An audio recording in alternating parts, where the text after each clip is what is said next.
ओम नमो भगवते वासुदेवाय। ओम नमो भगवते वासुदेवाय। ओम नमो भगवते वासुदेवाय। श्रील प्रभुपाद की जय, गुरु गौरांग की जय। आज हम श्रीमद् भागवतम के दूसरे स्कंद से पहले अध्याय का श्रवण करेंगे। इस अध्याय का शीर्षक है ईश अनुभूति का प्रथम सोपान। हे सर्वव्यापी परमेश्वर, मैं आपको सादर नमस्कार करता हूँ। श्री सुखदेव गोस्वामी ने कहा, हे राजन, आपका प्रश्न महिमामय है, क्योंकि यह समस्त प्रकार के लोगों के लिए बहुत लाभप्रद है। इस प्रश्न का उत्तर श्रवण करने का प्रमुख विषय है और समस्त अध्यात्मवादियों ने इसको स्वीकार किया है। हे सम्राट, भौतिकता में उलझे उन व्यक्ति जो परम सत्य विषयक ज्ञान के प्रति अंधे हैं, उनके पास मानव समाज में सुनने के लिए अनेक विषय होते हैं। ऐसे ईर्ष्यालु गृहस्थ गृहमेधी का जीवन रात्रि में या तो सोने या मैथुन में रत रहने तथा दिन में धन कमाने या परिवार के सदस्यों के भरण पोषण में बीतता है। आत्मतत्व से विहीन व्यक्ति जीवन की समस्याओं के विषय में जिज्ञासा नहीं करते, क्योंकि वे शरीर, बच्चे तथा पत्नी रूपी विनाशोन्मुख सैनिकों के प्रति अत्यधिक आसक्त रहते हैं। पर्याप्त अनुभवी होने के बावजूद भी वे अपने अवश्य भावी विनाश मृत्यु को नहीं देख पाते। हे भरतवंशी, जो समस्त कष्टों से मुक्त होने का इच्छुक है, उसे उन भगवान श्री कृष्ण का श्रवण, महिमा गायन तथा स्मरण करना चाहिए, जो परमात्मा, नियंता तथा समस्त कष्टों से रक्षा करने वाले हैं। पदार्थ तथा आत्मा के पूर्ण ज्ञान से, योग शक्ति के अभ्यास से या स्वधर्म का भली भांति पालन करने से मानव जीवन की जो सर्वोच्च सिद्धि प्राप्त की जा सकती है, वह है जीवन के अंत में भगवान श्री कृष्ण का स्मरण करना। हे राजा परीक्षित, मुख्यतः सर्वोच्च अध्यात्मवादी जो विधि विधानों एवं प्रतिबंधों से ऊपर है, वह भगवान का गुणगान करने में आनंद का अनुभव करते हैं। द्वापर युग के अंत में मैंने अपने पिता शील द्वैपायन व्यासदेव से श्रीमद् भागवत नाम के इस महान वैदिक साहित्य के अनुपूरक ग्रंथ का अध्ययन किया, जो समस्त वेदों के तुल्य है।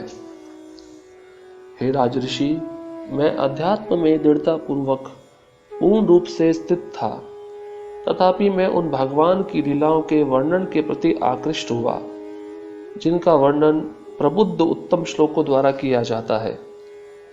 मैं उसी श्रीमद् भागवत को आपको सुनाने जा रहा हूं, क्योंकि आप भगवान श्री कृष्ण के सर्वाधिक निष्ठावान भक्त हैं। जो व्यक्ति श्रीमद् भागवत को पूरे ध्यान से तथा सम्मान पूर्वक सुनता है, उसे मोक्षदायक परमेश्वर की अविचल श्रद्धा प्राप्त होती है। हे राजन, महान अधिकारियों का अनुगमन करके भगवान के पवित्र नाम का निरंतर कीर्तन उन समस्त लोगों के लिए सफलता का निसंशय तथा निर्भीक मार्ग है, जो समस्त भौतिक इच्छाओं से मुक्त है, अथवा जो समस्त भौतिक भोगों के इच्छुक हैं, और उन लोगों के लिए भी जो दिव्य ज्ञान के कारण आत्मतुष्ट हैं।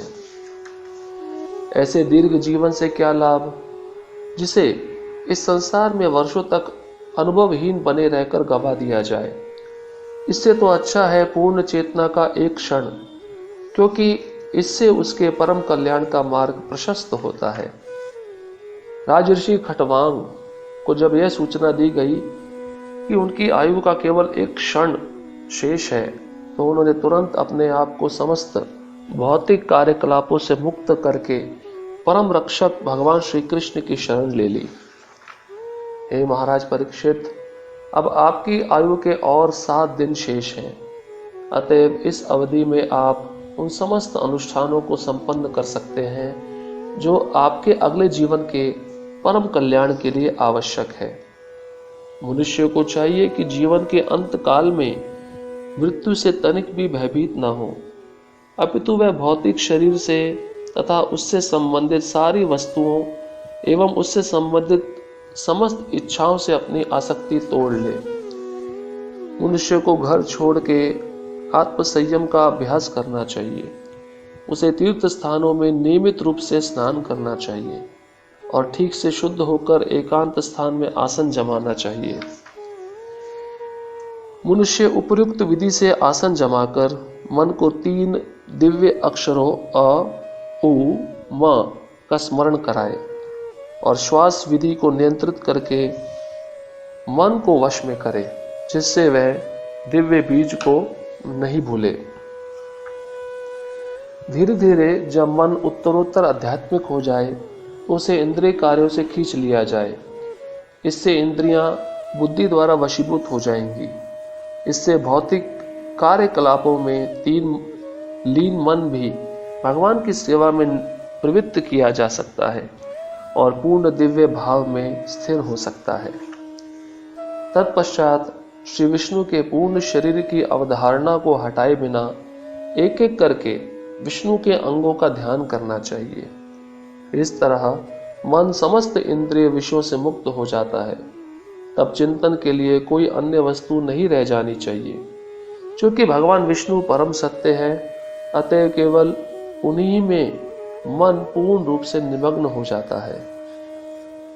मनुष्य का मन सदैव भौतिक प्रकृति के रजोगुण द्वारा विचलित और तमोगुण द्वारा मोहग्रस्त होता रहता है, किंतु मनुष्य ऐसी धारणाओं को भगवान विष्णु के संबंध द्वारा ठीक कर सकता है और इस तरह उनसे उत्पन्न गंदी वस्तुओं को स्वच्छ करके शांत बन सकता है। हे राजन, स्मरण की इस विधि से तथा परमेश्वर के सर्वथा कल्याणमय व्यक्तिगत रूप के ही सर्वत्र दर्शन करने के अभ्यास में स्थिर होकर मनुष्य शीघ्र ही भगवान की भक्तिमय सेवा उनके प्रत्यक्ष आश्रय में प्राप्त कर सकता है। सौभाग्यशाली राजा परीक्षित ने आगे पूछा, हे ब्राह्मण, कृपा करके विस्तार से यह बताएं कि मन को कहाँ और कैसे लगाया जाए और धारणा को किस तरह स्थिर किया जाए कि मनुष्य के मन का सारा मैल हटाया जा सके। सुखदेव गोस्वामी ने उत्तर दिया, मनुष्य को चाहिए कि आसन को नियंत्रित करे, यौगिक प्राणायाम द्वारा श्वास क्रिया को नियमित करे और इस तरह मन तथा इंद्रियों को वश में करे। फिर बुद्धिपूर्वक मन को भगवान की स्थूल शक्तियों विराट रूप में लगाए। घटनाओं से भरे संपूर्ण भौतिक जगत की ये विराट अभिव्यक्ति परम सत्य का व्यक्तिगत शरीर है, जिसमें ब्रह्मांड के भौतिक काल के फल रूप भूत, वर्तमान तथा भविष्य का अनुभव किया जाता है। 7 प्रकार के भौतिक तत्वों के द्वारा प्रच्छन्न ब्रह्मांडीय खोल आवरण के भीतर स्थित भगवान का विराट काय ब्रह्मांडीय स्वरूप विराट धारणा का विषय है। जिन पुरुषों ने इसकी अनुभूति की है, उन्होंने ये अध्ययन किया है कि पाताल नाम से जाने वाले ग्रह मंडल विराट पुरुष के पांवों के तलवे हैं तथा उनकी एड़ियां और पंजे रसातल ग्रह समूह हैं। टखने महातल लोक हैं तथा उनकी पिंडलियां तलातल लोक हैं। विश्वरूप के घुटने सुतल नामक लोक हैं तथा दोनों जांघें वितल तथा अतल लोक हैं। कटी प्रदेश महितल है और उसकी नाभि का गड्ढा बाह्य अंतरिक्ष है। विराट रूप वाले आदि पुरुष की छाती ज्योतिष स्वर्ग लोक है, उनकी गर्दन महरलोक है, उसका मुख जनलोक है और उनका मस्तक तपहलोक है। सर्वोच्च लोक जिसे सत्यलोक कहते हैं, 1000 सिरों वाले उन आदि पुरुष का सिर है। इंद्र इत्यादि देवता उन विराट पुरुष की बाहें हैं, जो 10 दिशाएं उसके कान हैं और भौतिक ध्वनि उनकी श्रवण इंद्रियां हैं। दोनों अश्वनी कुमार उनके नथुने हैं तथा भौतिक सुगंध उनकी घ्राणेन्द्रियां हैं। उनका मुख प्रज्वलित अग्नि है। बाह्य अंतरिक्ष उनकी आंखों के गड्ढे हैं तथा देखने की शक्ति के लिए सूर्य उनके नेत्र गोलक हैं। दिन तथा रात उनकी पलकें हैं और उनकी भ्रुकुटी की गतियों में ब्रह्मा तथा अन्य महापुरुषों का निवास होता है। जल का अधीश्वर वरुण उनका तालु तथा सभी वस्तुओं का रस या सार उनकी जीभ है। वे कहते हैं कि वैदिक स्तोत्र भगवान के मस्तक हैं और मृत्यु के देवता तथा पापियों को दंड देने वाले यम उनकी दाढ़ें हैं। स्नेह की कला ही उनके दांतों की पंक्ति हैं और सर्वाधिक मोहिनी माया ही उनकी मुस्कान है। ये भौतिक सृष्टि रूपी महान सागर हमारे पर डाली गई उनकी चितवन स्वरूप है। लज्जा भगवान का ऊपरी होंठ है, लालसा उनकी ठुड्डी है, धर्म उनका वक्ष स्थल तथा अधर्म उनकी पीठ है। भौतिक जगत में समस्त जीवों के जनक ब्रह्मा जी उनकी जननेंद्रियां हैं और मित्रा वरुण उनके दोनों अंडकोश हैं। सागर उनकी कमर है और पर्वत उनकी अस्थियों के समूह हैं। हे राजन, नदियां उस विराट शरीर की नसें हैं, वृक्ष उनके रोम हैं और सर्वशक्तिमान वायु उनकी श्वास है। व्यतीत होते हुए युग उनकी गति तथा प्रकृति के तीनों गुणों की प्रतिक्रियाएं ही उनके कार्यकलाप हैं। हे कुरुश्रेष्ठ, जल ले जाने वाले बादल उनके सिर के बाल हैं, दिन या रात्रि की संध्या उनके वस्त्र हैं तथा भौतिक सृष्टि का परम कल्याण ही उनकी बुद्धि है। चंद्रमा ही उनका मन है जो समस्त परिवर्तनों का आकार है। पदार्थ का सिद्धांत महतत्व सर्वव्यापी भगवान की चेतना है, जैसा कि विद्वानों ने बल देकर कहा है, तथा रुद्रदेव उनका अहंकार है। घोड़ा, खच्चर, ऊंट तथा हाथी उनके नाखून हैं तथा जंगली जानवर और सारे चौपाए भगवान के कटी प्रदेश में स्थित हैं। विभिन्न प्रकार के पक्षी उनकी दक्ष कलात्मक रुचि के सूचक हैं। मानव जाति के पिता मनु उनकी आदर्श बुद्धि के प्रतीक है और मानवता उनका निवास है। गंधर्व, विद्याधर, चारण तथा देवदूत जैसे देवी मनुष्य उनके संगीत के लय को व्यक्त करते हैं और आसुरी सैनिक उनकी अद्भुत शक्ति के प्रतिरूप हैं। विराट पुरुष का मुख ब्राह्मण है, उनकी भुजाएं क्षत्रिय हैं, उनकी जांघें वैश्य है तथा शूद्र उनके चरणों के संरक्षण में है। सारे पूज्य देवता उनमें सन्निहित है और यह प्रत्येक व्यक्ति का कर्तव्य है कि भगवान को प्रसन्न करने के लिए यथासंभव वस्तुओं से यज्ञ संपन्न करे। इस प्रकार मैंने आपको भगवान के स्थूल भौतिक विराट रूप की अवधारणा का वर्णन किया। जो व्यक्ति सचमुच मुक्ति की इच्छा करता है वह भगवान के इस रूप पर अपने मन को एकाग्र करता है, क्योंकि भौतिक जगत में इससे अधिक कुछ भी नहीं है।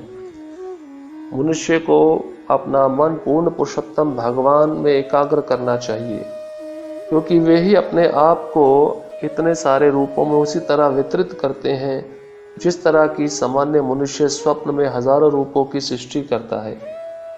मनुष्य को अपना मन उन पर एकाग्र करना चाहिए जो एकमात्र सर्वथा आनंदमय परम सत्य है, अन्यथा मनुष्य पथभ्रष्ट हो जाएगा और खुद अपने पतन का कारण बनेगा। इस प्रकार श्रीमद् भागवतम के दूसरे स्कंद से पहले अध्याय का भक्ति वेदांत अनुवाद पूर्ण हुआ। श्रील प्रभुपाद की जय, गुरु गौरांग की जय।